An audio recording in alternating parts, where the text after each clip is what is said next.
জ্যোৎস্না রাতের চাঁদের আলোয় তালদিঘির পুকুরের জল যেন আরো ঝলমল করে উঠেছে।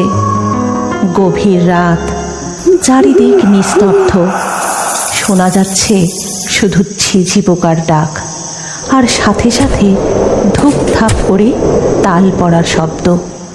গোটা গ্রামের মধ্যে ছিল এই একটাই তালবন, যেখানে সারি সারি তাল গাছ থাকলেও সেই গ্রামের মানুষ কোনো দিন কোনো তাল কুড়িয়ে খেতে পারত না, কারণ সেই তালবনে বাসা বেঁধেছিল এক ভূত আর শাকচুন্নি।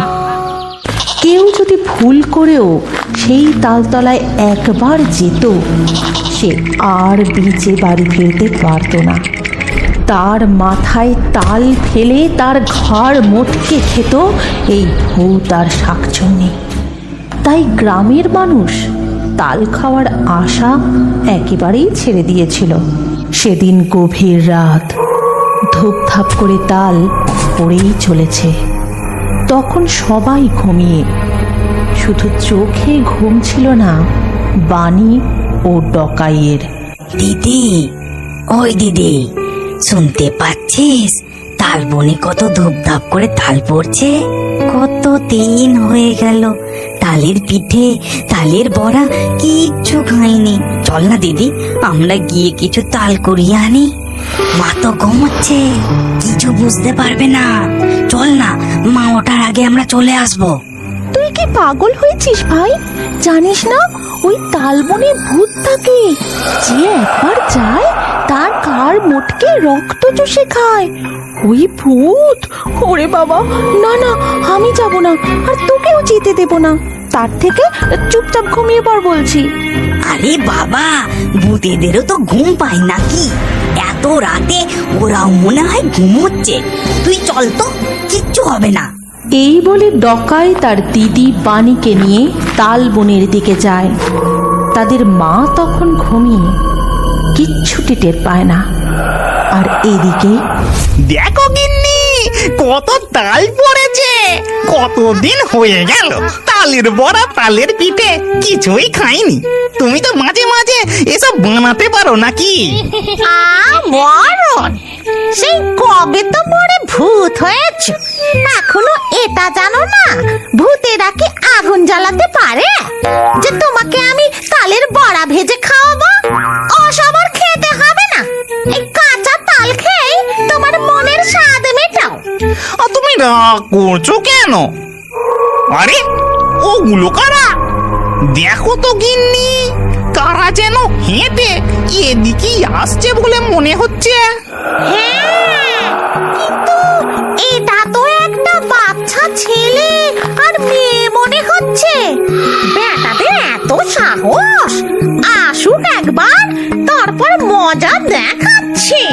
তারপর বানি আর ডকাই তালতলার দিকে এগিয়ে যায়। আর সেখানে গিয়ে যেই তারা একটা তাল কুড়িয়ে বস্তায় ভরে, অমনি কি যেন একটা তাদের পিছনে ঝপ করে ঝাঁপ মারে। বানি আর ডকাই ভয় ভয় পিছন ঘুরে দেখে তাদের সামনে দাঁড়িয়ে আছে ভূত আর শাকচুন্নি। ছেড়ে দাও আমাদের, আমাদের মেরো না, আমরা একটাও তাল নেব না এখান থেকে।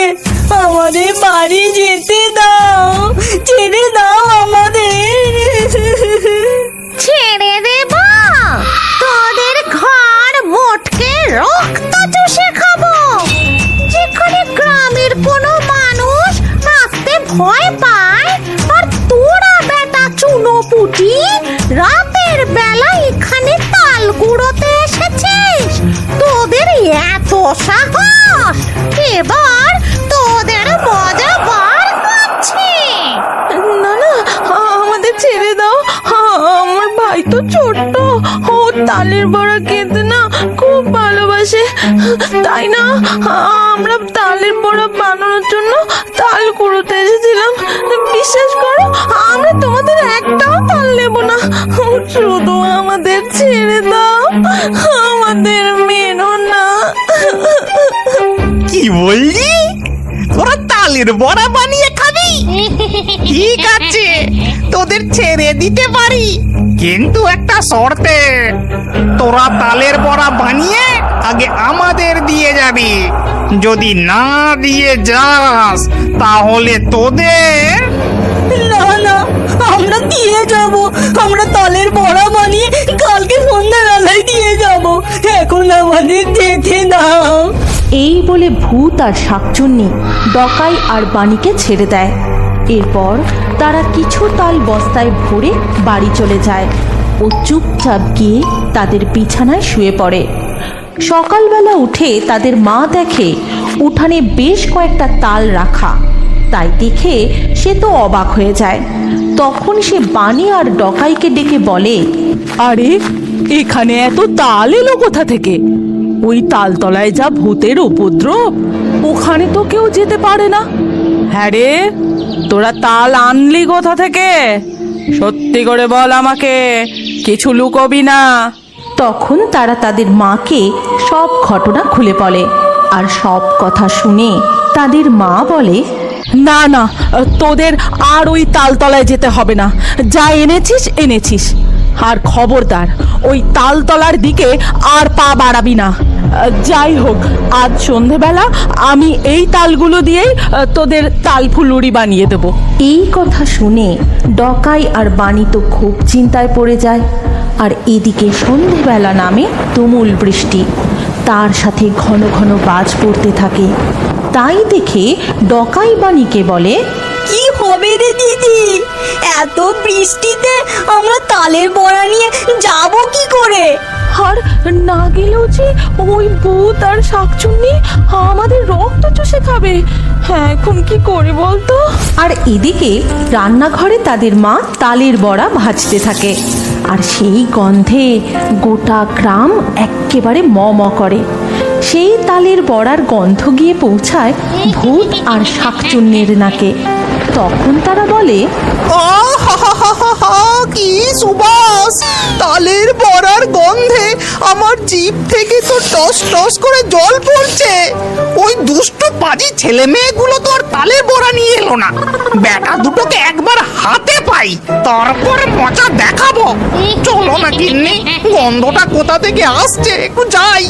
হ্যাঁ গো, এই গন্ধে আমারও না খুব তালের বড়া খেতে ইচ্ছে করছে। চলো চলো যাই। তারপর তারা সেই গন্ধ অনুসরণ করতে করতে ডকাইদের বাড়ির রান্নাঘরের জানলার পেছনে আসে। এদিকে বাইরে তুমুল বৃষ্টি, আর জানলা দিয়ে উঁকি মেরে ভূত দেখে ডকাইয়ের মা গরম গরম তালের বড়া ভাজছে। তালের বড়া, তাল পোড়ালি আমি বড় ভালোবাসি। একটা খাবো, দুটো খাবো। তালের পিঠে, তালের পায়েস, টপটপটা সবটা খাবো। ভাজলে পরে হাঁসের বাড়ি, গন্ধে কি আর থাকতে পারি। ভূত অমনি জানলা দিয়ে হাত গলিয়ে গরম তেল থেকে তালের বড়া টপ করে তুলে নেয়। প্রথমে সে নিজে খায়, তারপর শাকচুন্নিকে দেয়। সেই সময় ডকাইয়ের মা রান্নাঘর থেকে বেরিয়ে যায়। তখন ডকাই আর বাণী রান্নাঘরে আসে। তারা দেখতে পায় কে যেন জানলা দিয়ে হাত গলিয়ে গরম তেল থেকে তালের বড়া টপাটপ তুলে নিচ্ছে। আর শুনতে পায় ফিস ফিস করে কথা বলার শব্দ। কতদিন পরে তালের বড়া খাচ্ছি, সেই একই স্বাদ। আচ্ছা গিন্নি, মনে আছে নিচে থাকতে তুমি আমায় কত তালের বড়া, তালের পিঠে করে খাওয়াতে? মরার পর থেকে এই প্রথম তালের বড়া খেলাম, পরাণ আমার একেবারে চুরিয়ে গেল। হ্যাঁ গো, ঠিক বলেছ। তালের বড়া খেয়ে আমার পেট মন দুই ভরে গেছে। চলো এবার যাই। তাদের সব কথা ভেতর থেকে ডকাই আর বাণী শুনতে পায়। তখন বাণী বলে, দেখছিস ভাই, ওই ভূতগুলো ঠিক আমাদের বাড়ি চিনে চলে এসেছে। আবার নিজেরাই কড়া থেকে তুলে সব তালের বড়া খেয়ে নিয়েছে। বাইরে তো এখন বৃষ্টি থেমে গেছে। চল, আর যে কটা তালের বড়া রয়েছে না, ওগুলো দিয়ে আসি, না হলে যদি সত্যি সত্যি ঘর মটকে দেয়। এই বলে বানি আর ডকাই যে কটা তালের বড়া ছিল সেগুলো কোঁচড়ে বেঁধে নিয়ে তাদের মায়ের চোখে ফাঁকি দিয়ে ওই তালের বনের দিকে যায়। তাল বনের ডকাই আর বানিকে আবার আসতে দেখে ভূত বলে, ওই বেটারা আবার আসছে। কই, হাতে তো তালের বড়া দেখতে পাচ্ছি না। আমাদের সাথে চালাকি। দাঁড়া। তারপর তারা তালবনে আসতে ভূত অমনি তার হাত বাড়িয়ে ডকাইয়ের ঘাড় ধরে উপরে তুলে নেয়।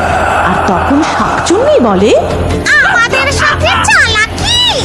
আমাদের তালের বড়া না দিয়ে তোরা একা একাই খাচ্ছিস? দেখ, এবার তোদের ঘর মোটকে রক্ত চুষে খাবো। না না, আমার ভাইকে ছেড়ে দাও। এই নাও, আমরা এনেছি তোমাদের জন্য তালের বড়া এনেছি।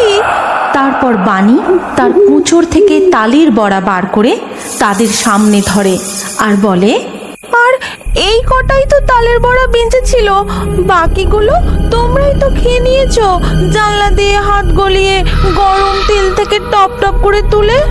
আমরা এখনো একটাও তালের বড়া খাইনি, বাকিগুলো যা ছিল তোমাদের জন্যই এনেছি। এই নাও, এবার আমার ভাইকে ছেড়ে দাও। ভূত তখন ডকাইকে নিচে নামিয়ে দেয় আর বলে, ওটা তোদের বাড়ি ছিল? আহা, ওই তালের বড়ার কি স্বাদ! আর তোরা এত ভালো, নিজেরা না খেয়ে বাকিগুলো আমাদের জন্য আনলি। এমন সুস্বাদু তালের বড়া খাওয়ালে কি তোদের আর মারতে পারি? যা যা, তোদেরকে ছেড়ে দিলাম। আর শোন, আজকের পর থেকে তোরা এই তাল বাগানে তাল কুড়োতে আসতে পারিস। আমরা তোদের কিচ্ছু করব না, কিন্তু হ্যাঁ, একটা শর্তে, তোরা যখনই তালের পিঠে বা তালের বড়া বানাবি তখনই কিন্তু আমাদের দিয়ে যেতে হবে। মনে থাকবে তো?